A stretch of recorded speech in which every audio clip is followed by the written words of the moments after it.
We live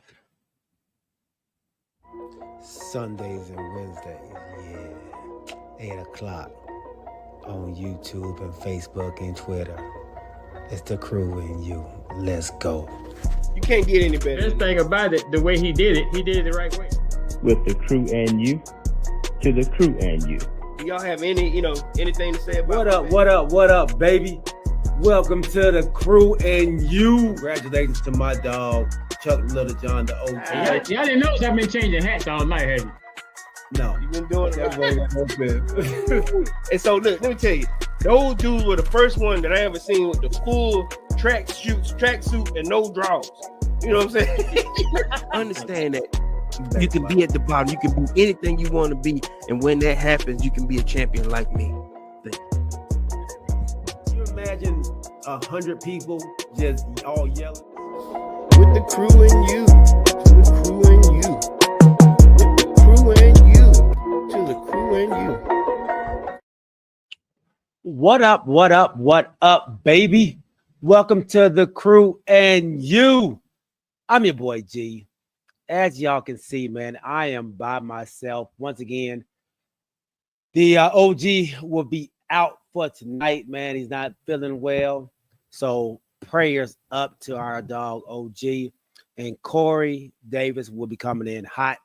You know how we're doing, man. We try to make this thing work for our listeners and our family out there, man. So we appreciate you all rocking with us. Everybody out there on Facebook, YouTube, and Twitch.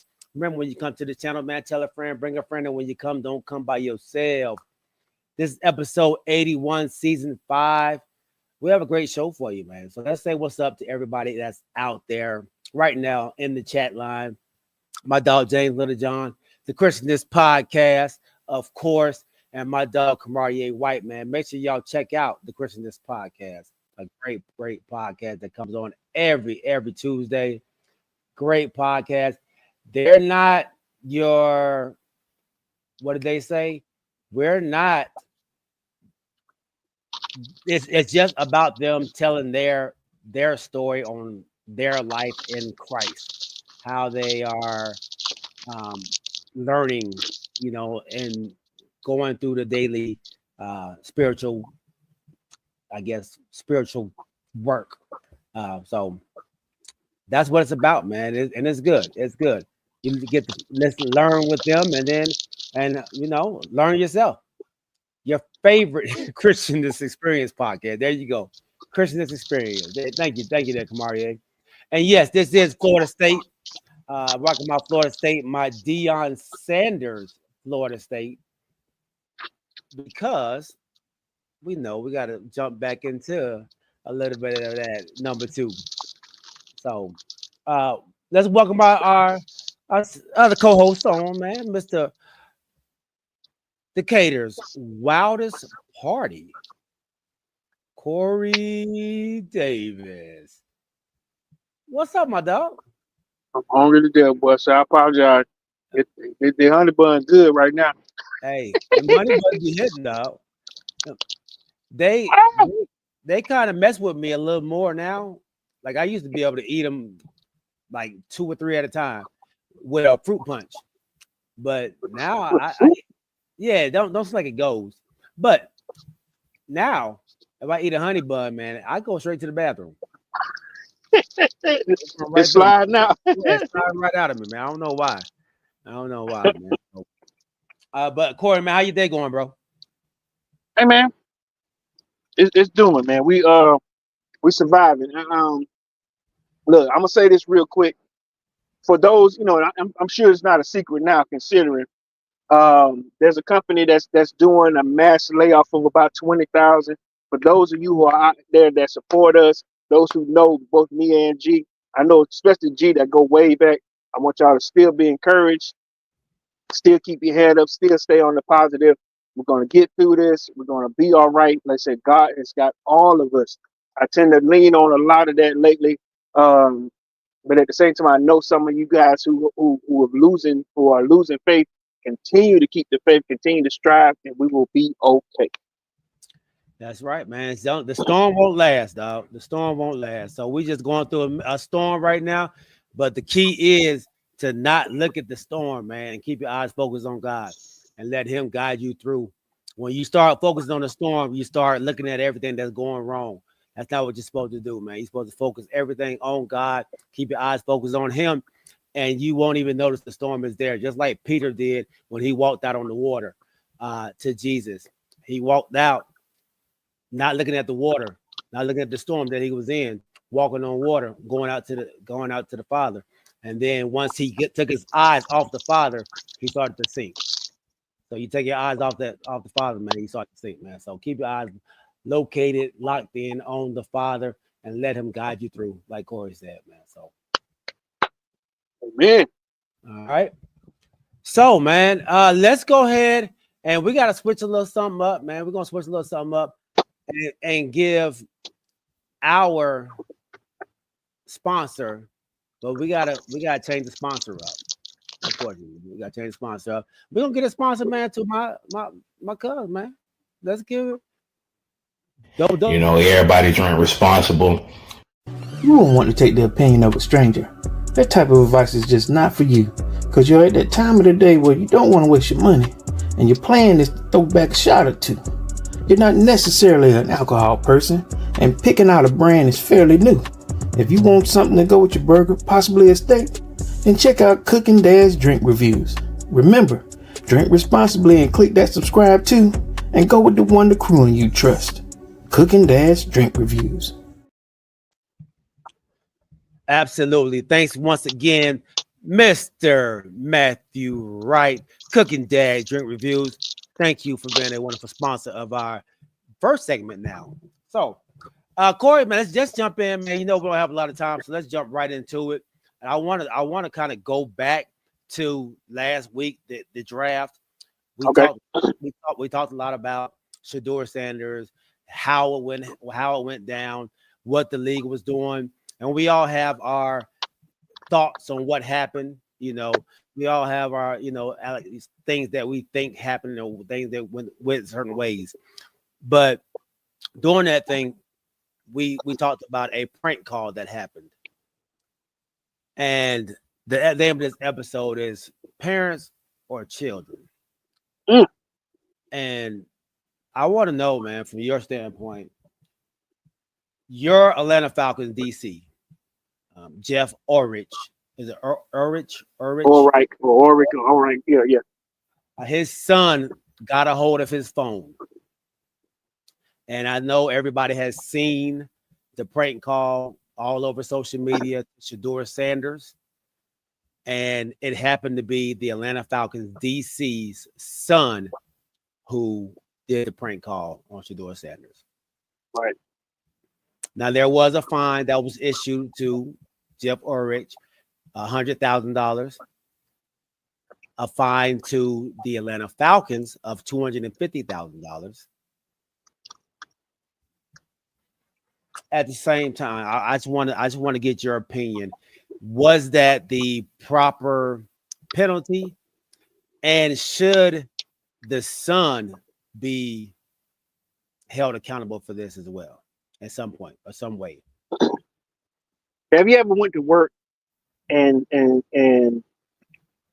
thought that? Oh, no. Have you ever went to work and had one of your children cost you $100,000 at work?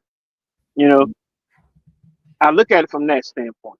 Mm-hmm. I look at it from, have you ever went to work and then one of your children, and I guess they jeopardize your way of living, your way of life, your way of, how your parents take care of you, mm-hmm. or how you take care of your kids. Have you ever gone to work and thought that my child may have, almost made me lose my job? Mm-hmm. And a lot of them are saying, he's a kid. Now, I'll be honest with you. He's 21. He's now considered a grown man. This dude, as a 21-year-old, like I said, look at the things that he did. Now, mind you, I'm talking about my team. Excuse me. I'm talking about my new defensive coordinator, but ultimately I'm talking about the reflection on my team, the Falcons. So imagine this. Because they keep saying, he's a young man or young boy, whatever. This man is 21 years old.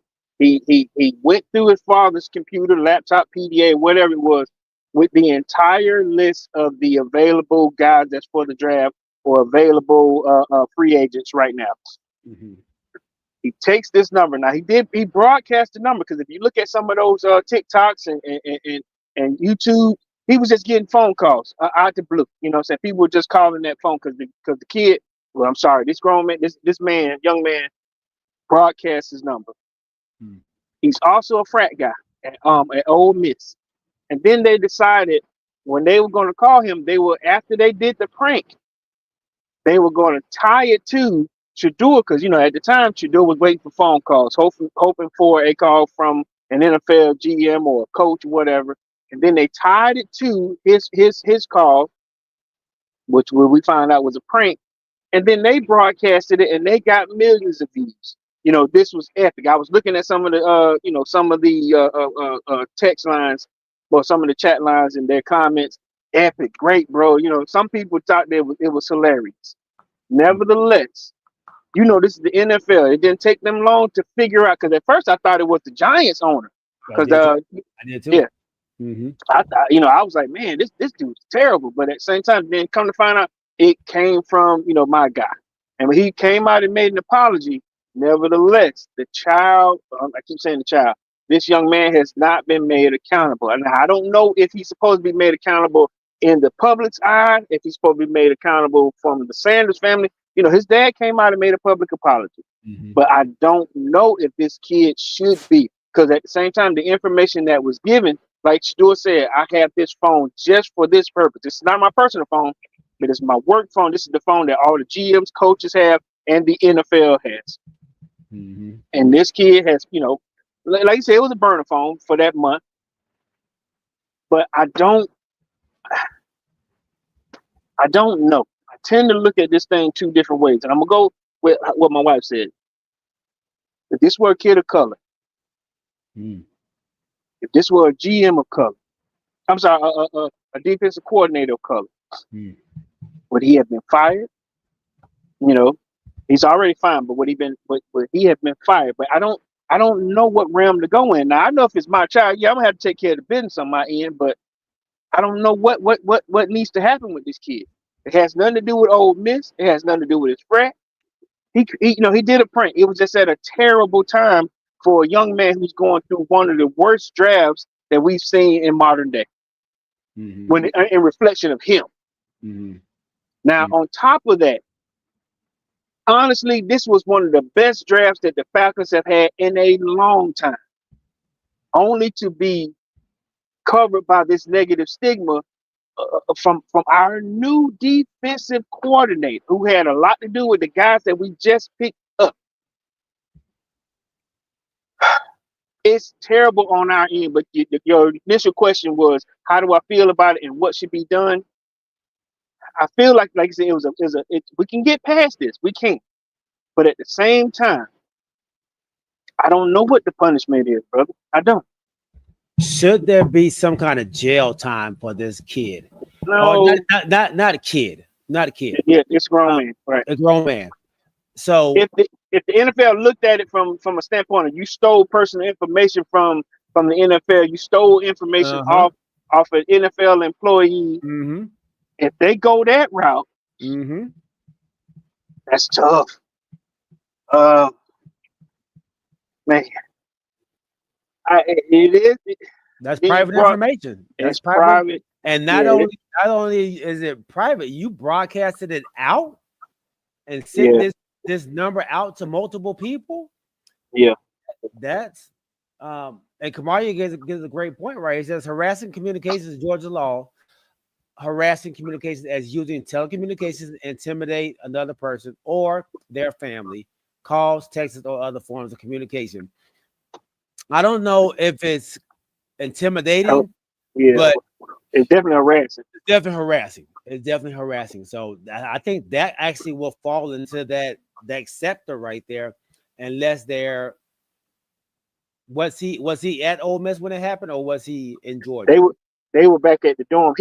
From what I found out, he had gotten these numbers about a month ago, or maybe a little bit, right before they started, the combine and all. He'd already been going through his dad's stuff, so he had already had this. Now Was it premeditated that they were going to pick on Shador? I don't know, but as the kid fell and it was on ESPN, Fox News, as it was everywhere, it became hot news. As he started to fall in the draft.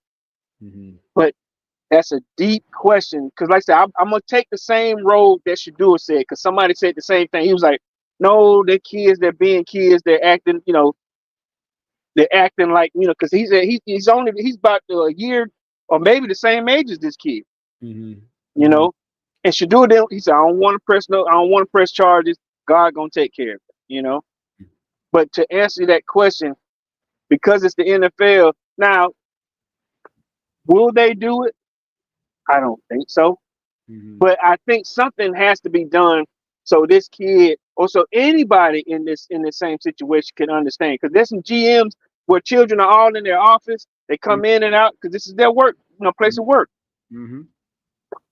You take my dad's laptop or his PDA or whatever, I don't know, man. What do you think? I think there has to be a precedent set right now. I think it has to be maybe a little overboard, maybe a little harsh. Because what you don't want is this to continue on. We are in the era, the era now of social media where people are out here doing stuff for clicks, doing stuff for views, doing stuff for entertainment on social media. How far will they go if we allow this to just get brushed under the rug? But you know what, G? You are the closest to this right now. Okay, I'm gonna ask you because you have a 21-year-old son, right? I do. 22. 20. Well, 20, no, 23. Okay. I'm 23 now. All right, let's use 23. Okay. All right. So let's say MJ, this MJ, right? You're talking about, right? Chris is 23. Chris is 23. Okay, my bad. All right, let's go with Chris. And ladies and gentlemen, y'all know Chris. He's also a person that's been on the show numerous times. Mm-hmm. His father has brought stars onto the show. He's brought people of high caliber on the show. Their information can be easily, acquired because his dad is here. It could be on his laptop. It could be right there in your den, wherever it is. If Chris ended up doing that, would you want to say the same thing? Would you want to handle it in house? Say, I'll take care of this.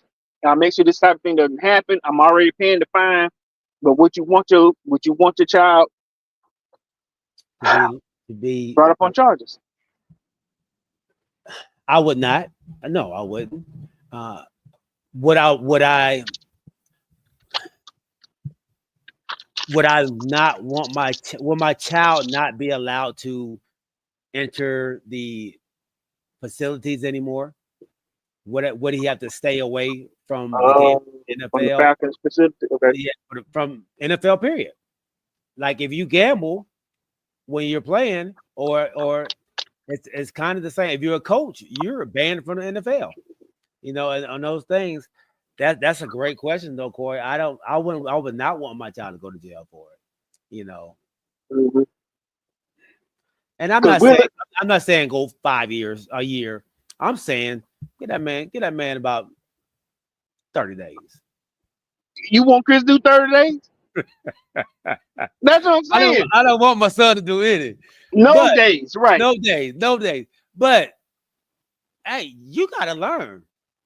Okay.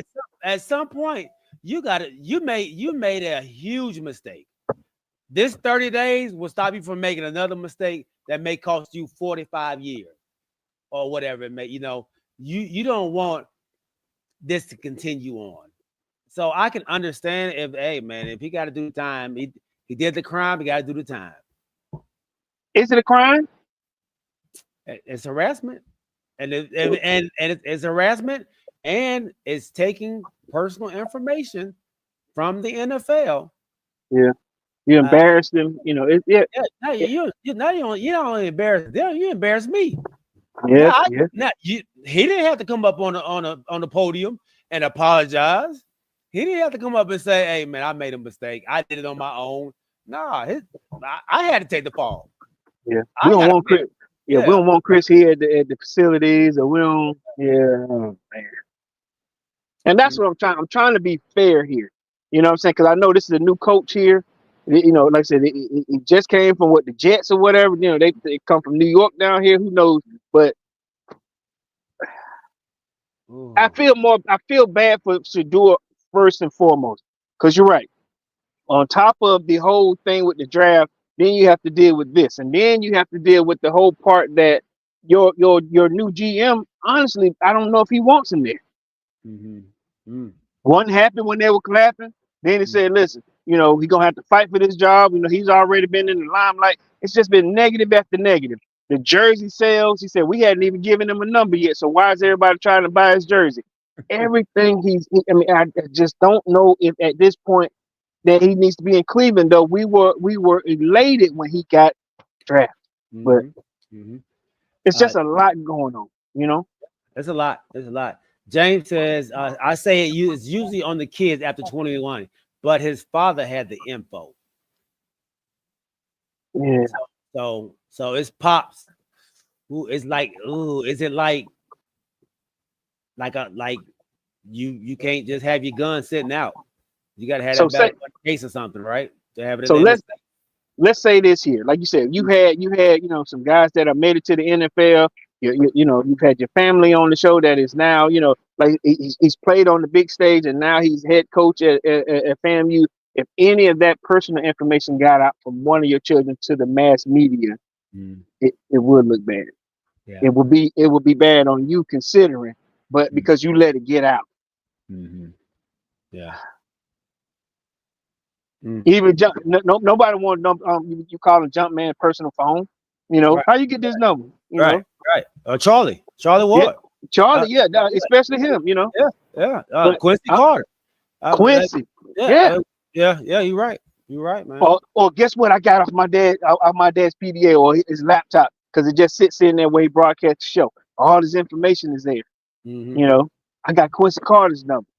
I got Charlie Ward. Like you said, everybody that we've worked hard for to come on the show will now, the integrity of the show will be, you know, hey man, don't go there because they'll get all your information out, you know. It's a tough situation that he's put his family in, his dad in, the organization in, and now, like you said, everybody else is almost what the measures they're going to take next year to try to stop this from happening are going to be so extreme that it's going to put a damper on everybody out there. Yeah. Yep. Now I will say this here, and I you know, just listen to the radio. Now at this point right now, even at Ole Miss, which they consider is one of the racist schools out there, which I hate to say that on the show, but they were saying that he's being threatened at the school. You know, the kid is being, you know, it's not comfortable now because a lot of people like Shador. A lot of people, you know, didn't think it was funny.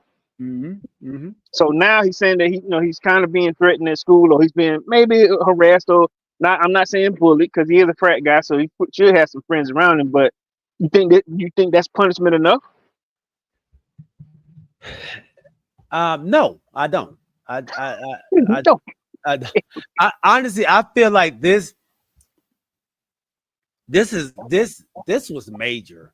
I know we're laughing it off and brushing it off like it's just kids being kids. This is major, man. And in a moment of in a kid's life where if Shador wasn't grounded like he is, that could have went a different way. Sure. That could have went a different way, man. We just had a kid in LSU take his own life. You know. Yeah. You have to think about all this. That's a lot of stuff that, you know, these people work their butt off to get to this point, and to get these type of calls and, you know, prank calls and stuff. I think it's too much. And no, I don't think, you know, him now possibly getting maybe bullied at school. I don't think that's enough. I mean, I don't think it's okay for him to get bullied. Let me say that. I don't think it's okay for him to get bullied at school. Right. I don't think that has anything to do with the punishment that he should have gotten. I just thought about something else, G. All right, so he impersonated Mickey Loomis, the GM for the Saints. So now you got on top of that, you know, impersonating somebody, I don't know if impersonating, you know, or like a public official or somebody that they call them. right, you know, yeah. Yeah. You I know, mean, it could be all. It could be a lot more that's out there that could be considered unlawful. yeah. And so Because nobody asked the question like, what if they asked the Saints owner, "Hey, how do you feel?" He was impersonating you, thinking that that was you. He could probably be mad. He's like, "Hey, you bringing me into this? Now you messing up my character." Because some people, as we realize in the media, could take that as you see what Mickey Loomis called him in, and then told him he got to wait some more, and then Mickey probably get called like, "I didn't call you, do it," right, you know. right, yeah. And that I'm sure that's where it came from. They would probably call him up. Hey, Mickey, did you just call? No, I didn't call him. That wasn't me. Yeah. So I'm sure this thing can, like, this rabbit hole gets deeper and deeper once the more you think about it. This can go deep, man. Yeah, it can. So, Kamaria says, find a young man, whatever the money, and make him do some ridiculous hours of community service. But if you find him, he ain't got no money. ain't got a dime. His daddy gonna pay it. So I don't know. I don't. So or Pee Wee's number. That's right. Pee Wee number, get out there. That's gonna be a problem. You're right, Pee Wee. Does he owe Shador? Huh? Does he owe Shador Sanders anything? Oh, absolutely. What? I think he owes him a public apology. First of all, the kid does. Don't you embarrass me in public. Don't call me behind closed doors in private. Come out in public and apologize. I know Shador doesn't care, but yeah, I think it's got to be more done, man. I think so. Okay. White says, if this wasn't done to Deion's son, this would be a major setback for the family that was banking on their kids going pro and getting a first or second round contract. But this ain't had nothing to do with the contract. This was just as this man was being pushed over, bullied, put at his worst. I would say at his lowest moment in his personally, I guess in the beginning of his professional career, he was kicked down and made fun of. He was made a laughing stock for the whole world to see. Internet bullying. What it ended up being. Internet bullying. Internet bullying is against the law as well. That's another law that could be broken. Cyberbullying. Cyberbullying. There you go. That's what it's called. Cyberbullying. Yeah. All right. So there's some copycats out there now. They're saying, "Oh, this happened to such and such too. This happened to Tyler Warren. This happened to the Abdul Carter." So now people are coming out and saying, "Oh no, this happened to more than just Shador Sanders," but nobody's talking about these other players. But they wasn't a number 2 prospect in the draft though either, were they? No, they weren't. Oh well, they went Abdul Carter went number 2, and they said he got called from, who did they say? The Cleveland Browns. So he called as Stefanski and told him, "Hey man, would you like to be? Are you ready to be? You ready to be a Cleveland Brown?" Yeah. He, yes, sir. And he said, "Well, keep waiting, clown. You piece of." And then called him all these names. I don't know how true this story is. I just saw it on social media, on Twitter. Especially if you say the guy went number 2. So it's hard for me to believe when you're the number 2 person waiting on a phone call, and then somebody calls you. Oh, he went number 3. I'm sorry. He went number 3. Okay, even with number 3, those first 2 picks go within the first 15 minutes. You know what I'm saying? Those first 3 picks go fast, and it's hard for me to think that if you're a number 3 pick, it ain't like you just sitting around waiting and they had time to do this. But I would have to get a little bit more proof on that if that is true. I got to get more proof, and the possibility of that happening. What are you saying? All these other GMs or coaches, sons or daughters found the number 2 to all these people? Or are you saying the coach's son from Atlanta gave all these numbers out to all his friends. All right, which is that what they're saying? So I don't believe any of that happened. I don't believe this happens often. Have you ever heard of this happening before? Mm-mm. Me Mm-mm. neither. Like, and I was just saying that to listen to Shadur, he said, what, like I said, he said, man, he does the same thing that everybody else did. They didn't just, they had a burner phone for that month. Mhm. Or, like you said, what do you call it? Boost Mobile. He said he had a Boost phone just Mhm. for the GMs, just for the NFL, and just for the coaches. Mhm. That's the number that they gave, for that, because you only gonna use it for a month. All the calls that's coming through, you keep your personal phone personal, and they get a list of numbers to call you to come in, all that. But for the most part, from what I was reading, not everybody, because that list is not very long, because not everybody had an agent. Those players who couldn't afford to have an agent right now, they didn't have one, so they'll have their personal phones, but they will have, well, they have their own phones, but they'll have, like I said, some little burner phone that they would just have it. Remember your guy, CD Lamb. Mhm. Remember when he was sitting on the tape, and his girl he had two phones, one of those phones, most time it's a burner phone, but I guess his girl was trying to go through his regular phone and he give me that back, but but Right. that's what they said. They normally do that. They'll have a burner phone just for all the barrage of calls. Mhm. If they hadn't chosen a agent yet that speak through them. But in your case here, when you talk about a number 3 pick, more than likely he's gonna be sitting in that green room with that phone. And for something like that to happen, and they're in the green room on camera, Right. I doubt it. Yeah, that's a great point. Great point there, Corey. And I didn't even think about that part. And so that's very unlikely that would happen. Yeah, unlike. So I can appreciate though your coach, man, owning up to it. I hate it for him, that he had, come out and do that.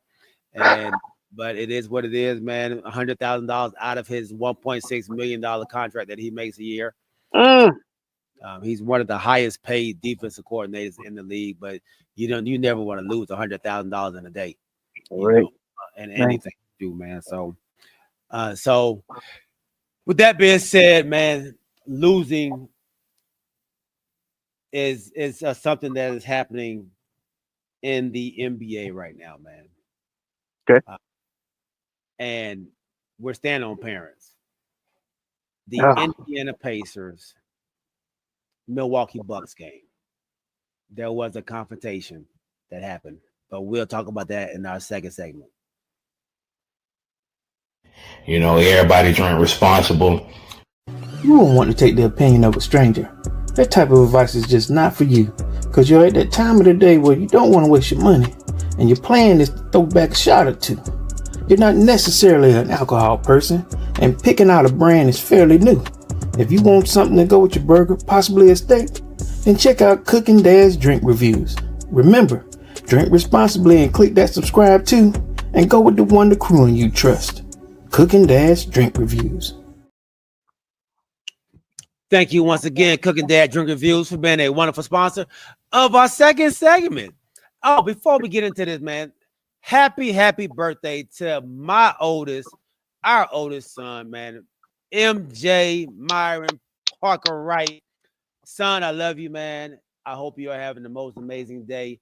I know him and his baby sister and a bunch of his friends all went up to Coney Island today, having a good time, Nice. man, and his girl. So having a great time, man. Son, Coney Island, New York. Coney Island, New York. Yes. Oh, yeah, right. Yeah. So they're having a good time up there, man. So happy birthday, son. I did not want to forget. Nice. How old is MJ? 26. 26 years old. He's 26 years young. 26. Yeah, 26. Happy years. birthday. Happy birthday. All right, man. So proud father that I am of my son being 26. A proud father. Tyrese Halliburton's dad was watching his son hit the game winner against the Milwaukee Bucks. Mm-hmm. But after the game, he runs out on the floor with a towel, I guess, with Tyrese Halliburton's face on it, and it was talking trash to Giannis Antetokounmpo. did he cross the line, or was it just a dad being happy with his son and his team? Can I ask you a question? Yes, sir. Have you ever been so excited for your child that you crossed the line? Let's say in a competitive setting, that you almost crossed the line, or you so filled with excitement that you get in somebody's face, or like I said, or even pushed and shoved. Have you ever how they say vicariously lived through your child enough to where we've seen this before, a la John Morant, few of these fathers that become a part of the game. You are a father of a kid who played ball. Have you ever gotten that close? I know. No. I am more of the, I don't know if you've seen Tim Hardaway when he watches his son play. Yeah, Tim Hardaway Jr. Sure. Yeah. I'm laid back. Okay. I'm doing a lot of watching to see his demeanor, see if he's reading stuff the right way. So when the game is over, we have a conversation about the game. What happened? Okay. What did you see here? What did you see there? What could you have done differently?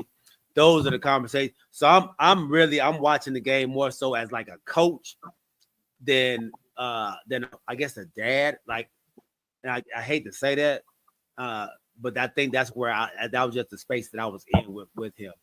You stayed in coach mode. Yeah, I stayed in coach mode because I was steadily trying to teach him and show him stuff.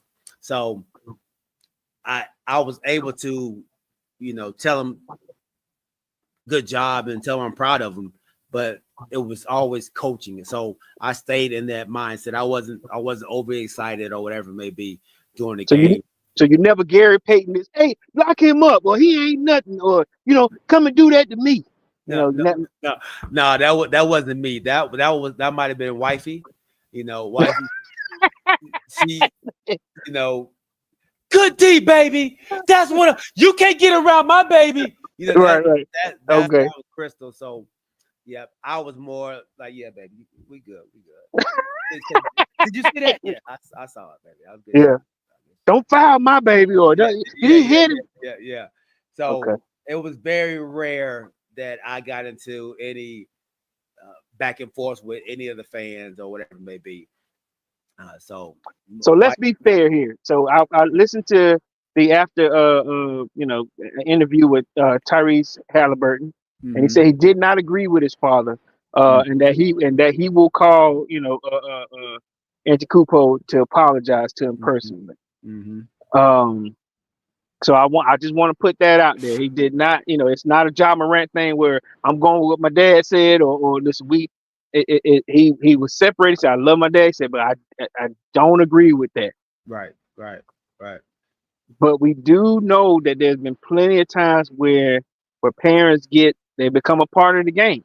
Now, as we knew, this series started with a bunch of trash talking with Halliburton and Dame Dillard. I mean, Dame Lillard. Dame Dillard. Dillard. Lillard. Yep. Yeah, and so and I want to say, man, it's terrible that he ended up tearing his Achilles also, but it had been chippy, for a lot of time, for these 5 games, it had been really, really chippy, and when Antetokounmpo was just standing out there and they allowed those people that had, front row access, they step on the court at the end of the game. Now, he should have walked away, but I know he was in disbelief. The season is now over. Dad got in the way. I don't agree with it either. It took a bit too long for anybody that's supposed to be watching these stars to step up and get him out the way. But I don't agree with it either, but where do we go when fans and parents get too involved in the game? A la Shannon Sharp, again, and John Morant's dad. There you go. what they're doing is messing it up for future parents, future dads, future mothers. And I can say this is something that has gone on for quite a while. I can recall back in the day, I'm old enough to remember when the LeBron James got into it with a team, and his mom came out on the court, and he told her to get your butt back on. Yeah. The Celtics. So, yeah, the Celtics. There you go. So I'm old enough to remember that. I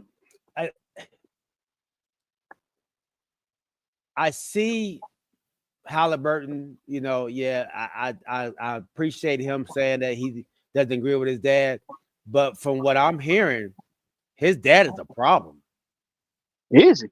His dad has multiple Run-ins with players, referees, coaches, and they've been reported to the league before. Really? Yes. Really? Okay. So this is not his first rodeo. So he's done this before, is what you're saying? Okay. Yeah. So he's a trash talker. He's a trash talker, and he doesn't know when not to talk. And I believe there's probably going to be something done to him where he may not be allowed to come to any more games. Do you think he should be banned? Oh man, I'm gonna keep it. I'm gonna keep it a buck, because if I'm gonna stand on it with one parent, I'm gonna stand on it with the other one. Okay. Because I felt the same way with John Morant's dad, because he brought in a element to a basketball game that I felt like did not need to be there on the court. You know, if your son get fouled and you step halfway on the court, like you like to do something, listen, that there's no place for that. And then if I'm gonna be transparent with one parent, I'm gonna be transparent enough with another. If you pay for your dad to be courtside, right down on the bench, next to you or right behind, and then he has floor access after the game, but we don't know if he's like I said, a trigger just ready to be, shot off, then yes, he doesn't need to be there. If anything, worst case scenario, you put him in a box upstairs where where he's not an effect to any other players, because Antetokounmpo could have easily, with the amount of time that he was right there in his face, and then when he walked up to him and got closer, it could have easily went wrong. It could have got ugly. Could have got ugly, because he said, and then he was like, I was ready to choke him, and you see how much bigger he was. But if a parent, player, fan gets to you that much, you're a problem. I know they say you're a part of the game, which players are supposed to be able to shrug that stuff off because it's trash talk. But there should be a level. Okay, put it like this: in baseball, when fans interfere, you kicked out the game. When fans get in the way of players, they're kicked out and they can't come back for the rest of the season. That's a baseball thing or whatever. Fan interference. I know the NBA. They've had, like I said, the brawl in Detroit. It's been situations, but fans need to be held accountable. Yeah. I know LeBron James kick a lot of fans out, a lot. Yeah. Yeah. He'll stop the game and point them out. Him and her, the two. Yeah, him and her. And Giannis, like you said, Giannis didn't even know who the guy was at first. Oh, okay. He just thought it was a regular fan. He was a fan. He just thought it was a fan.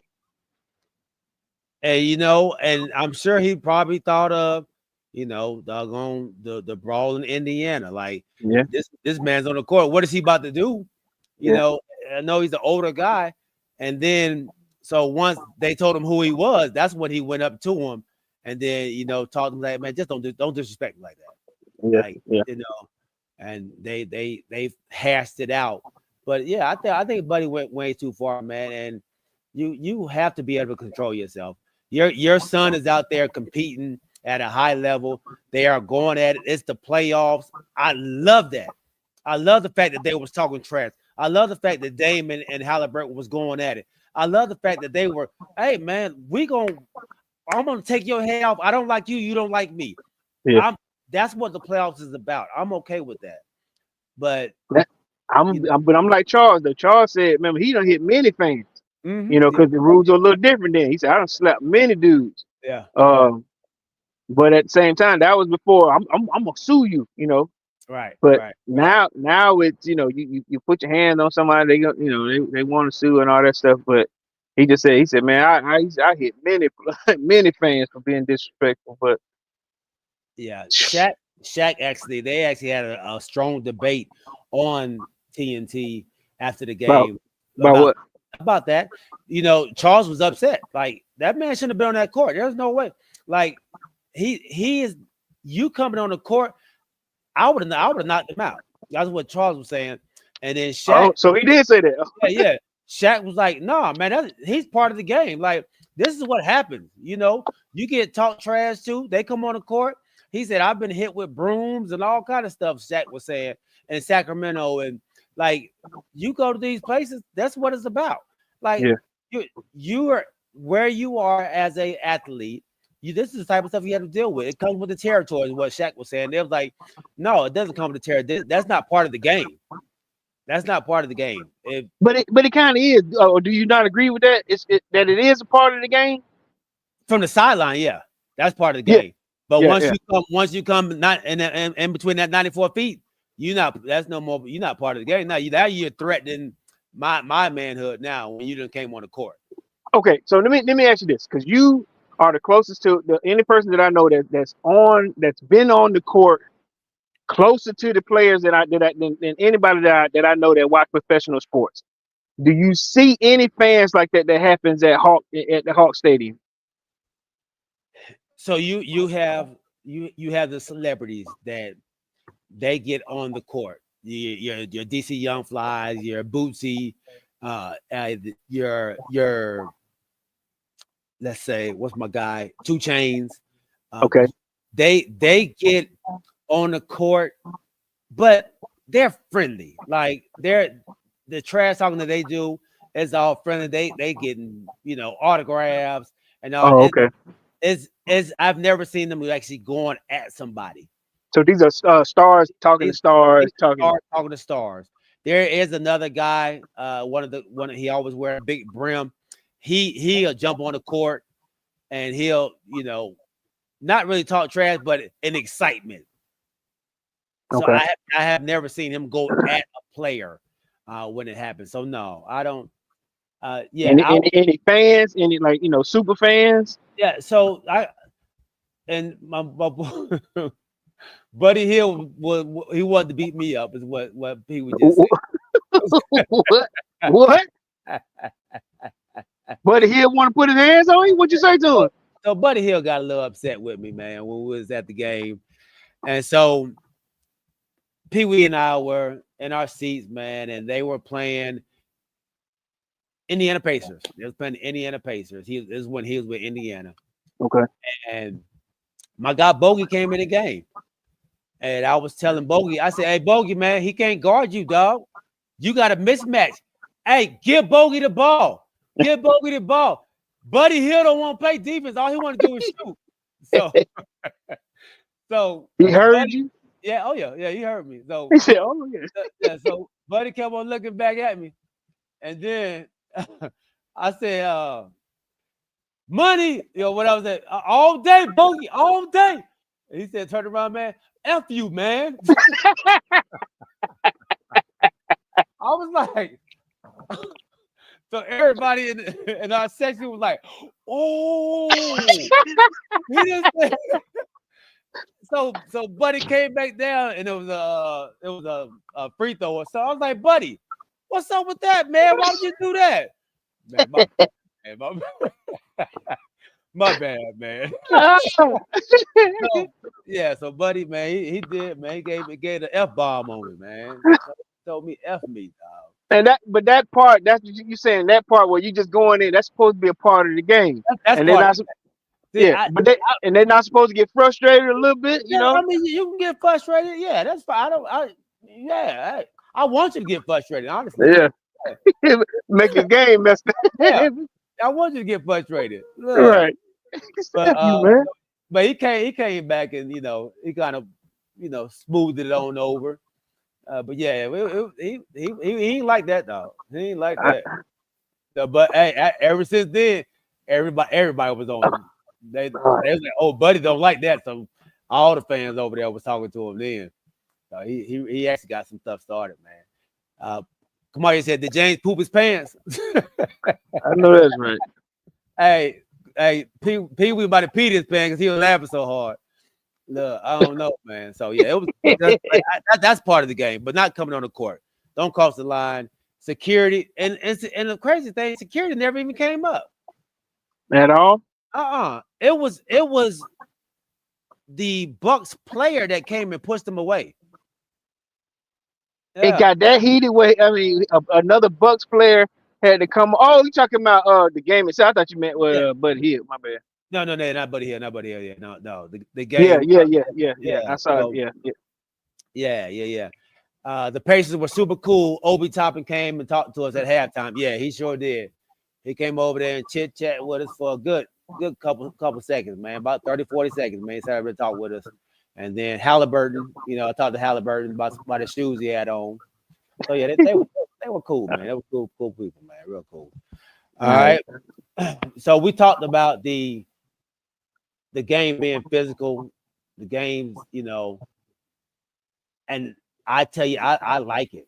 I this is what I think the playoffs is supposed to be about. This shows the competitiveness of it all. And this game here, man, this is a 2-2 game right now, or two. The Warriors? No, Warriors. No, Warriors 3-1, ain't it? 3-1. Is it 3-1? Yeah, Warriors 3-1. Lakers are down 3-1. When he was trying to get up off the floor here. See, there's nothing here, and his legs just happen to be on the shoulders of Eason. Did you? This is what I like. A kick at the end of that. I hope that was inadvertent right there by Draymond Green. After the loose ball foul is called, Green turns and uses his left leg and pushes Eason's face into the ground with force. So this is the type of playoffs that I love. And shout out to tech? That was I don't know, they gave him a tech. I think they gave him a flagrant foul for the kick. But this is what I like, man. And shout out to my dog Kamari. He put these clips together for me with our logo in the background. So y'all tell me how y'all like the videos as well that I'm about to put out for us. But this is what I think playoff basketball is supposed to look like.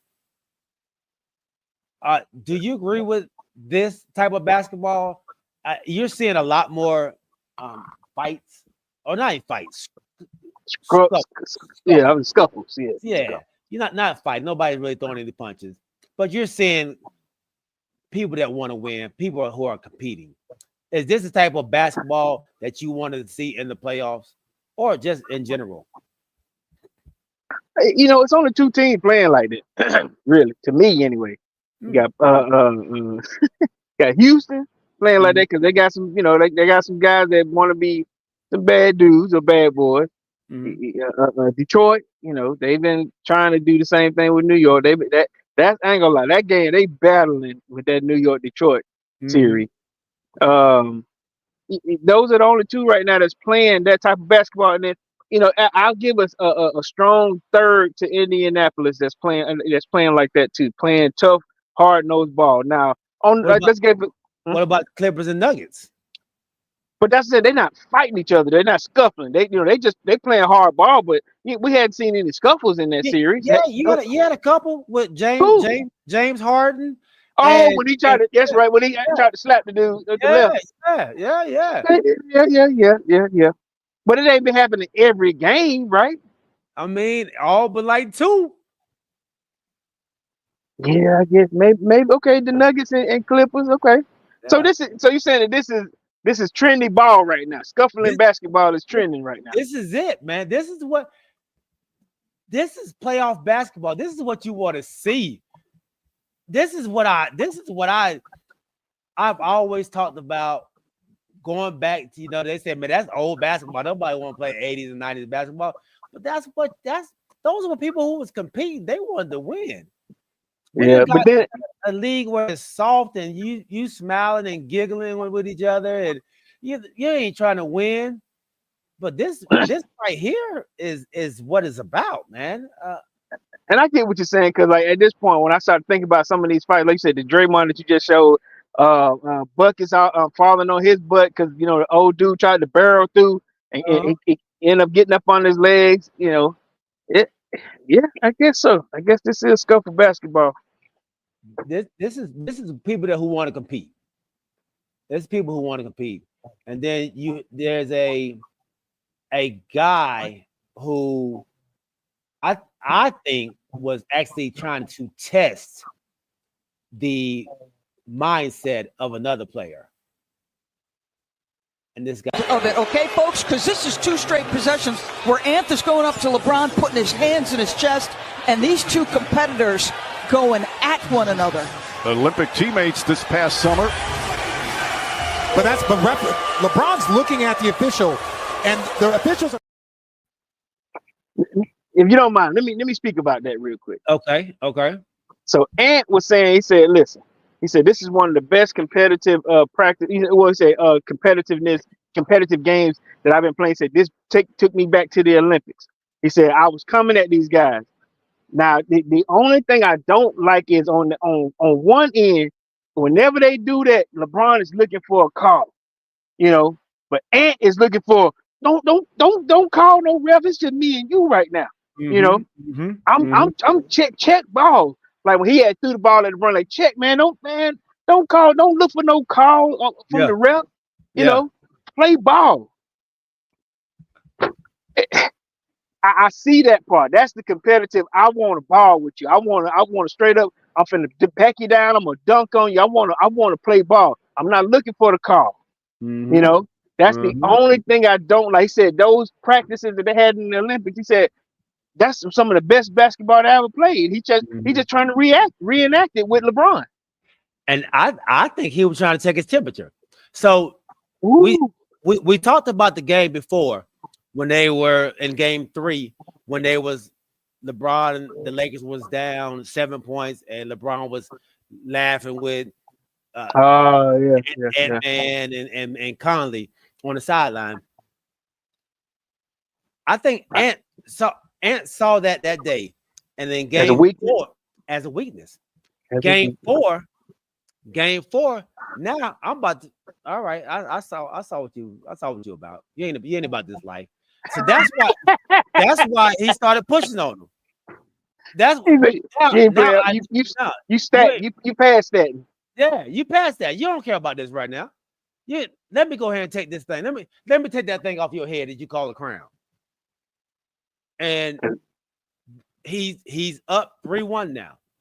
Up 3-1. A team who the Timberwolves was considered the underdog. This is 2 against 6 or 3 against 6. Number 3 and 6. Yeah, it's 3 and 6. Yeah, it's 3 and 6. They were the underdog. The Minnesota Timberwolves lost to Luka last year with another player in Kyrie Irving. They are about to get knocked out. But Luka about to get knocked out playing with LeBron James in the first round, only winning 1 game. Then they finna go back to where the next game? In LA. Okay, they go back to LA. Okay. LeBron, LA will show up. They'll push it. It's going 6, right? It'll go 6. Unless Ant decides to take that thing over like they did game 1, and we're not going back. We're gonna take it right here in LA, and let's hang out tonight. But I got 3 minutes spent. Okay, this is show me right here what if Ant is gonna take that next step. So this right here is where you step on their throat. You don't give them you do what Cleveland did to the Miami Heat. Go to their floor and finish it off. Finish it off. 51 points on them. Yeah. Knock them out by 51 points. Finish. Was that a gentleman? Was that a gentleman sweep or it was a regular? That was regular sweep. Yeah. You know what's crazy though, G? We're not even talking about the Cavs that much. It's like they on cruise control, and we're not talking about OKC that much. Both of them teams swept their teams on cruise control. We not once did you say, yeah, we're finna talk about OKC. We ain't covering them because they just on cruise control. Them top seeds, man. Them top seeds are chilling and playing the best ball out of everybody right now. So this next round is going to be very telling for both of those teams. I can't wait to see that. But NF Skull says, man, the Lakers in 7. Kamari says Bron in 7. And even if they'll be back and better next year when the Lakers get a big. You know what big I like? And I've been sleeping on this dude, but big man from Houston. Big man, nice. Shade, short, Sedon. Yeah, I like him. Yeah. All right. So you like him, huh? Okay. I like his game. You know, he playing hard. You know, he a competitor, dog. He is a competitor. Yeah. All right. So, and this last 2 minutes you have, Corey. This has been a heavy topic on social media right now. 100 men. Do you think men can take on a gorilla? Okay. I thought about this question too. So even when you send it, I've been saying a bunch of that. So listen to you something. The only way you get 100 men can take on a gorilla, some people gonna have to get sacrificed. You got to go everybody go in. Do not stop. You know. But the true question is no. You know. But you have to have 100 men with no fear that have the expectation that I might die. You know. But the answer to that question is, man, no. A thousand, how much they say about 600 pound 8 or a silverback? No. Enough goes that 100 men beating the mess out of the gorilla. Gorillas are like 5'3" at the tallest. I'm pretty sure. What? No. Have you seen a silverback? You see how big? Silverback. Yeah. No, we not talking about an ape. Yeah, not a chimp. Yeah. Not a chimp. Yeah, we're talking about a gorilla, a silverback. Yeah. This guy right here. This guy just put up on the screen. Where my man at? That man right there.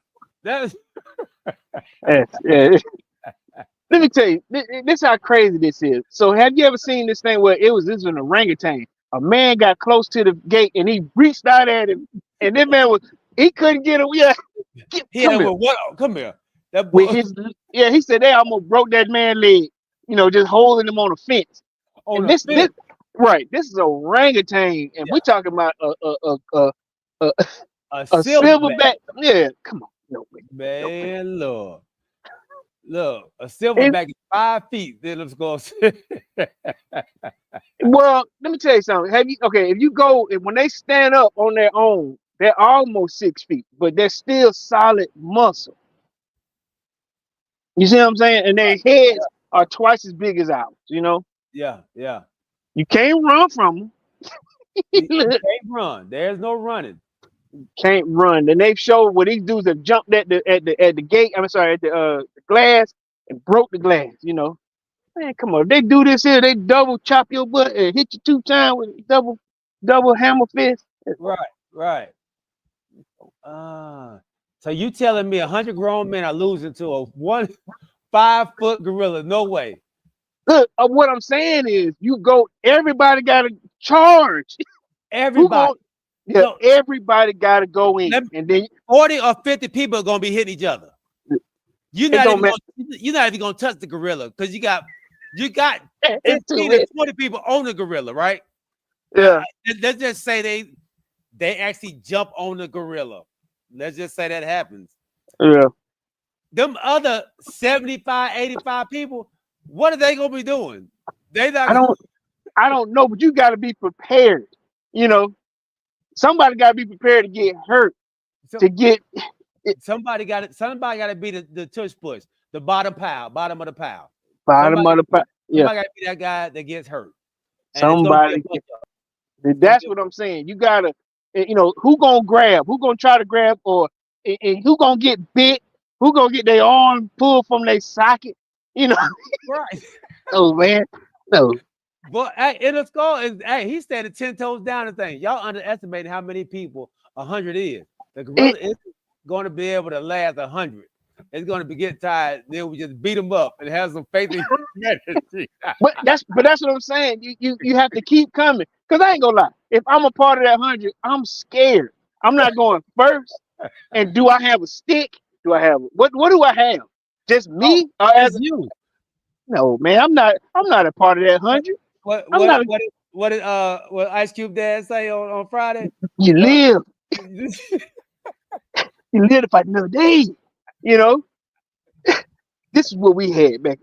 Do you think mine gonna do anything to a gorilla? I have to be the last one. Look, put it to you like this: me, you, Chuck, James, right?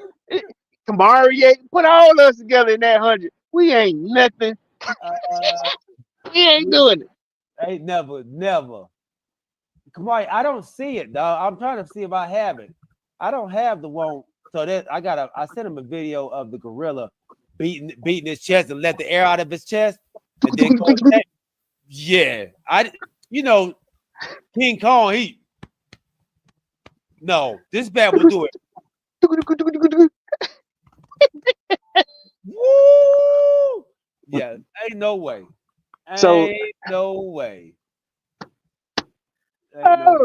Somebody had to be that sacrificial lamb. James, I'm coming behind you. Let James get it. Look, Rodney have to kick him with his hard calves. Some have to do something, but no, man. No, sirree. No. Right. Yeah, man. Good stuff, man. Good stuff. I'm gonna see if I can play it on the way out.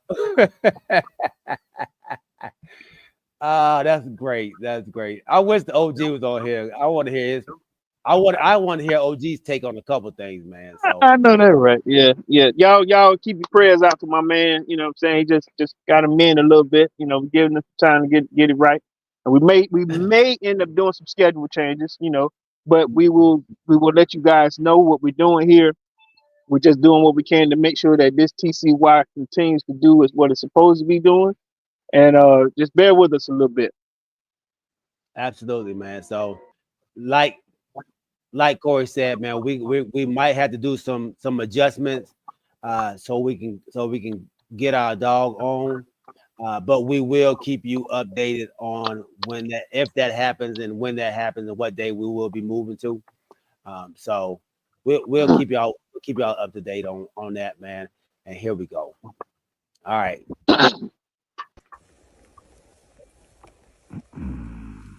Man. You see that man ain't move.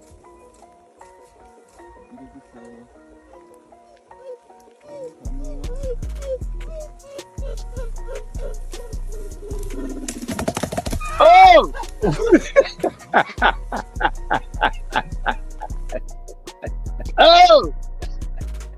Oh no! Hey, I am not messing with that bad boy right there. Hey, look, he probably would have got because I was like, oh no. Give me. No. Oh man, we appreciate each and every one of y'all rocking with us. My dog, Kamari White. My dog, James Littlejohn. NF Skull. My cuz, Michael Wolf. My dog, Rodney Littlejohn. My homeboy, Snack Panther. And the Christianist podcast. Make sure y'all check them out. Go over there and hit that subscribe button on YouTube, and hit that subscribe button on YouTube for us too, man. And hit the like, man. So we appreciate it. If y'all want to listen to us not live, but on a podcast, just want to hear us, go on over to Spotify, Apple Podcasts, Google Podcasts, all your podcast platforms, man, and check us out as well over there. We love y'all. Remember to keep your head on a swivel and keep God first. We'll see y'all on Sunday at 8 o'clock. Man, we love y'all. We'll holler back at y'all. Peace.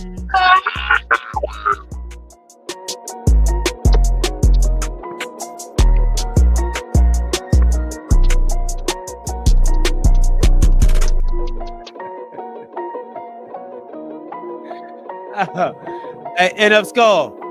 Hey, I'm proud of you, baby. He's graduating this year, high school, y'all, man. So proud of you, baby. I keep forgetting that man in high school, man. Yeah, man. Yeah. Nice.